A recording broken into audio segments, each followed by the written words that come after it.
بعد حضرت حسن کی خلافت ہوئی 6 مہینے، لیکن اب جب جنگ کا معاملہ ہوا تو حضرت حسن نے دستبرداری اختیار کر لی، حضرت معاویہ کو تسلیم کر لیا خلیفہ۔ حضرت معاویہ صحابی ہیں، کاتب وحی ہیں، حضور کے برادر نسبتی ہیں، صالح ہیں، ام حبیبہ بہن ہے ان کی جو حضور کی زوجہ محترمہ ہیں، ان کا مقام بہت بلند ہے، لیکن ہم انہیں خلفائے راشدین میں شامل نہیں کرتے، اس لیے کہ ان کا جو خلافت کو اختیار کرنا یا حکومت اختیار کرنا یہ قبائلی عصبیت کی بنیاد پر تھا، باہمی مشورے کی بنیاد پر نہیں تھا۔ لیکن 20 سال تک ان کا دور حکومت ہے اور کوئی خون ریزی نہیں، کوئی غارت گری نہیں، کوئی اختلاف نہیں، کوئی بغاوت نہیں، کوئی جھگڑا نہیں، مدبر اس درجے کے تھے۔ اب آئیے آخری سٹیج آئی، حضرت معاویہ کو مشورہ دیا گیا، مغیرہ ابن شعبہ ایک بزرگ صحابی تھے، کہ دیکھیے جناب امیر، مسلمانوں میں اختلاف ہوا، 4.5 سال 5 سال خانہ جنگی رہی، اب اگر پھر معاملہ آپ کے انتقال کے بعد ایسے ہی چھوٹ گیا تو اختلافات ہوں گے، جھگڑے ہوں گے، مختلف دعوے دار سامنے آئیں گے، جنگیں ہوں گی، پھر دوبارہ جو ہے فساد ہو جائے گا، آپ کسی کو نامزد کر دیجیے۔ اور پھر مشورہ دیا اپنے بیٹے یزید کو نامزد کر دیجیے۔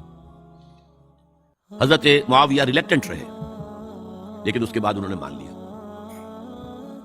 اور فیصلہ کر لیا۔ یہاں میں چاہتا ہوں کہ بات سمجھ لیں اچھی طرح، اس معاملے میں اگر آپ حضرت معاویہ کی نیت پر شک کریں گے تو مجھے آپ کے ایمان پر شک ہو جائے گا، نیت پر نہیں، غلطی ہو سکتی ہے، صحابی ہیں، نیت غلط نہیں تھی، نیت کیا تھی؟ اور میں سمجھتا ہوں 100% درست تھی کہ اب اتنا پانی گزر چکا ہے پل کے نیچے سے وقت کے دریا میں کہ بارے صحابہ سب رخصت ہو چکے، اب اکثریت 9 مسلموں کی ہے، عصبیتیں بھی ہیں، قبائلی عصبیتیں ختم تو نہیں ہوئی، لہذا جب تک کوئی قبائلی عصبیت نیچے نہیں ہوگی حکومت کے، حکومت نہیں چل سکے گی۔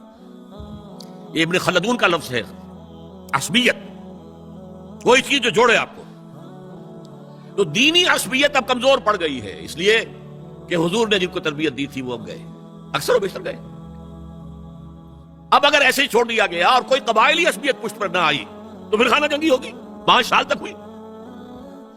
اس بنا پر انہوں نے اسے صحیح سمجھا۔ آپ اختلاف کر سکتے ہیں، صحابہ کی رائے سے اختلاف ہو سکتا ہے، لیکن آپ ان کی نیت پر شک نہیں کر سکتے۔ بہرحال واقعہ کیا ہے تاریخی اعتبار سے کہ یہ 10ویں سال میں نامزد کر دیا یزید کو اپنے بعد خلیفہ کے لیے، ولی عہد۔ اس وقت تقریباً سب نے بات مان لی سوائے 5 افراد کے۔ وہ 5 افراد بہت اہم تھے، بہت۔ ابو بکر اہم ترین آدمی تھے، ان کے بیٹے عبد الرحمن ابن ابو بکر۔ عمر نمبر 2 تھے عبداللہ ابن عمر، زبیر عبداللہ ابن زبیر، عباس عبداللہ ابن عباس، اور حسین ابن علی۔ حضرت حسن کا انتقال ہو گیا۔ اہل تشیع کا کہنا یہ کہ زہر دیا گیا، واللہ اعلم، میں کچھ نہیں کہہ سکتا، میں کوئی تاریخ کا محقق اس معنی میں نہیں ہوں، میں موٹی موٹی باتیں جانتا ہوں۔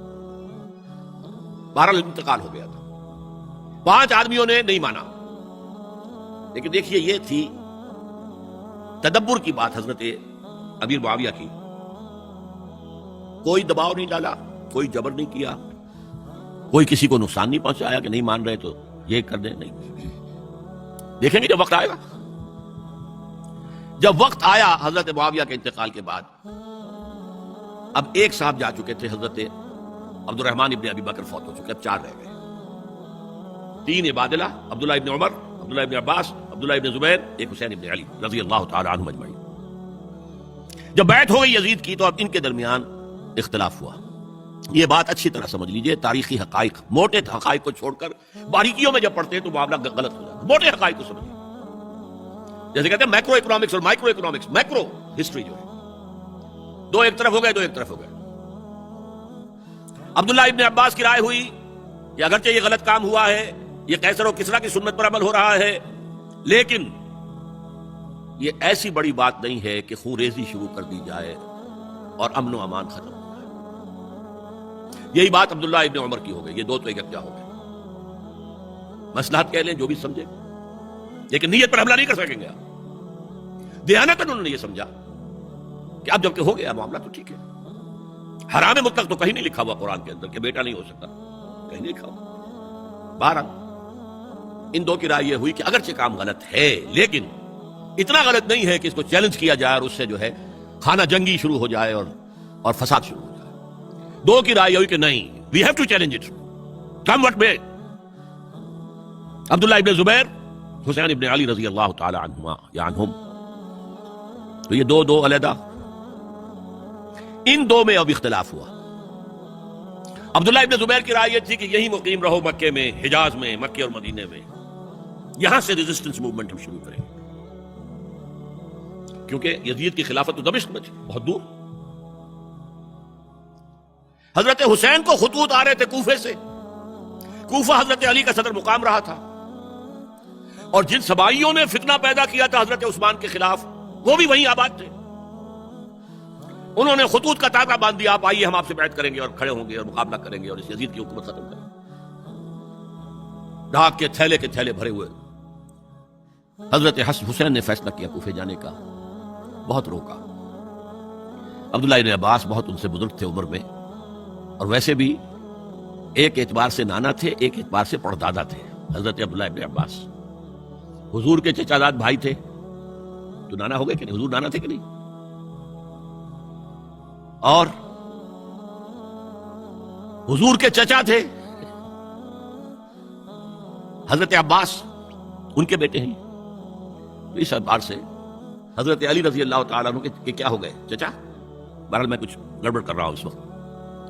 وہ دوڑتے جا رہے تھے کہ حسین خدا کے لیے مت جاؤ، خدا کے لیے مت جاؤ، یہ کوفی تمہارا ساتھ نہیں دیں گے.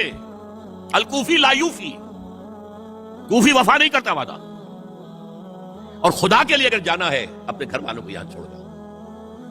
بس حضرت حسین پر رضی اللہ تعالیٰ عنہ جو ایک کیفیت تھی، انہوں نے سب باتوں کو نظر انداز کیا. وہاں ہزاروں لوگوں نے مسلم بن عقیل جو حضرت حسین کے نمائندے کی حیثیت سے پہلے گئے تھے، ان کے ہاتھوں پر بیٹھ کیا. وہ خطوط آ رہے تھے اور بھی بات پختہ ہو گئی. ابھی راستے ہی میں تھے کہ پتہ چلا کہ ابن زیاد گورنر بن کر آیا ہے، اور اس نے جو وہاں پر تشدد کیا ہے اور ڈنڈا برسایا ہے، سب بیٹھ توڑ کے گھروں میں چھپ گئے، اور مسلم بن عقیل جو ہیں وہ بے یار و مددگار شہید بھی کر دیے گئے. حضرت حسین نے ارادہ کیا کہ واپس ہو جائے مدینے کی طرف. اب مسلم بن عقیل کے بیٹے جو ہیں، وہ عرب کی ایک غیرت ہے، ایک آنر جسے آج کل کہتے ہیں، ہم اپنے باپ کا بدلہ لیے بغیر نہیں جائیں گے. اور حضرت حسین کی شرافت اور مروت، یہ لوگ میرے ساتھ آئے تھے، میرا ساتھ دے رہے تھے، اب میں ان کا ساتھ کیسے چھوڑوں. بہرحال وہ حادثہ فاجعہ ہو کر رہا، اور اس میں سب سے بڑا سبب جو بنا ہے وہ میں چاہتا ہوں جس کی طرف کسی کی نگاہ نہیں گئی. افسوس یہ ہے کہ میرا اس پر جو کتاب چاہے سانحہ کربلا وہ آؤٹ آف پرنٹ تھا. کوشش تھی کہ آج یہاں وہ پیش کیا جاتا، مختصر ترین، لیکن آپ دیکھیں گے کہ کلیئر ہو جاتی ہے ہسٹری. دو کتابچے ہیں. شہید مظلوم، میرے نزدیک مظلوم ترین شہید حضرت عثمان رضی اللہ تعالیٰ عنہ، اور سانحہ کربلا، بہت بڑا سانحہ ہے، اس میں کوئی شک نہیں. حضرت حسین کے صبر اور مثابرت، استقلال اور شجاعت مثالی ہیں تاریخ کے اندر. اپنے سامنے جو ہے اپنے ایک ایک کر کے چراغ گل ہو رہے ہیں، خاندان سارا ختم ہو رہا ہے، شیرخوار بچے شہید ہو رہے ہیں. وہ تو ایک بچہ بیمار تھا، حضرت علی بن حسین زین العابدین رحمت اللہ علیہ، وہ بچا ہے. لیکن اصل میں شرافت اور مروت جو ہے وہ بسا اوقات اپنی شرافت کی وجہ سے مار کھا جاتی ہے.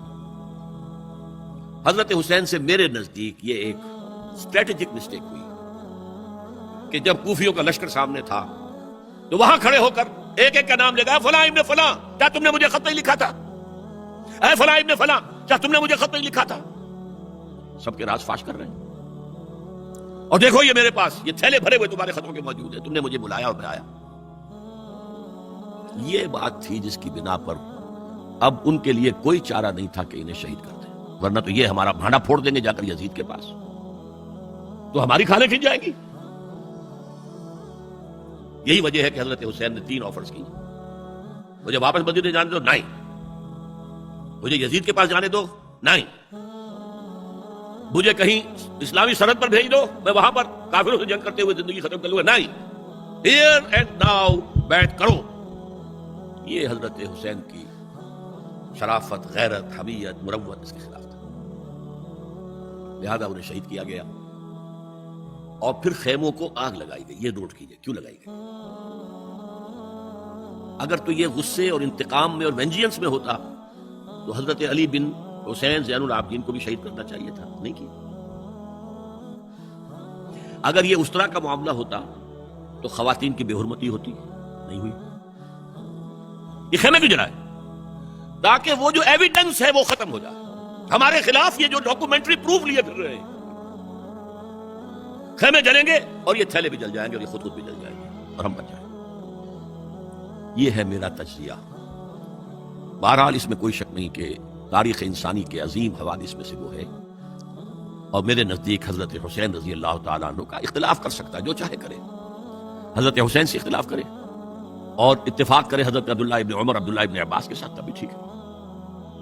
اور اگر حضرت عبداللہ ابن عباس اور عبداللہ ابن عمر سے اتفاق کرے اور حضرت حسین ان سے اختلاف کرے, تب بھی شک ہے. معصوم کوئی نہیں. ہمارے نزدیک معصومیت خاصہ نبوت ہے. نبوت ختم ہوئی حضور پر, معصومیت ختم. غلطی ہر ایک سے ہو سکتی اور آپ رائے رکھ سکتے, لیکن کسی صحابی کی نیت پر حملہ نہیں کریں گے. صحابی کی نیت پر حملے کا مطلب کیا ہے کہ محمد صلی اللہ علیہ وسلم تزکیہ نفس نہیں کر پائے. یہ ریفلیکٹ کرے گی حضور کی اس پوری کی پوری جد و جہد پر کہ شخصیت سازی نہیں کر پائے محمد صلی اللہ علیہ وسلم. نہیں, معاذ اللہ ثم معاذ اللہ ثم معاذ اللہ. بہرحال یہ ہے تاریخ کے اعتبار سے ہمارے ہاں جو عظیم ترین ذی الحجہ کے مہینے میں حضرت عثمان شہید ہوئے تھے. 28 ذی الحجہ کو حضرت عمر پر حملہ ہوا تھا. 1 محرم کو ان کی شہادت ہوئی تھی. 10 محرم کو یہ سانحہ کربلا پیش آیا تھا. یہ ہماری اس ابتدائی تاریخ کے اہم لینڈ مارکس ہیں جنہیں ہم شہادت کے نام سے جانتے ہیں. لیکن میں اب پھر دوبارہ کہوں گا, یہ اللہ کی راہ میں قتل ہوئے. وَلَا تَقُولُوا لِمَنْ يُقْتَلُ فِي سَبِيلِ اللَّهِ أَمْوَاتٌ بَلْ أَحْيَاءٌ وَلَكِنْ لَا تَشْعُرُونَ وَلَا تَحْسَبَنَّ الَّذِينَ قُتِلُوا فِي سَبِيلِ اللَّهِ أَمْوَاتًا بَلْ أَحْيَاءٌ عِندَ رَبِّهِمْ يُرْزَقُونَ.